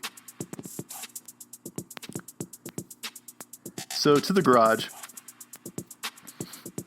He gets the Toyota. Why does he get the Toyota? It's kind of perplexing. The McFlys are suddenly able to do all kinds of things because George can ball up a fist. So Back to the Future is about our past. It's about our present. It's about what we want in our future. It is heavily about nostalgia and the power of nostalgia and how it can be right and how it can be really wrong. And it's about what we think we were 30 years ago and why we should change to be better 30 years from now. It's about culture and money and date rape, and ultimately, I think, how you can be surrounded by things that are ultimately unfamiliar to you, but you can, if you put in the effort, you can change things for the better because you know differently. So do some of these interpretations, and that's all they are, points of view, interpretations. Do they keep me from liking this film? No, not at all. I'm still a fan of this film. I'm still a fan of Robert Zemeckis and Michael J. Fox particularly. Marty is a weird protagonist. He doesn't have a hubris here, and he's very uninvolved in why things happen to him, and he makes a mistake, and he tries to correct it, just like the rest of us. And that's why I like Marty McFly.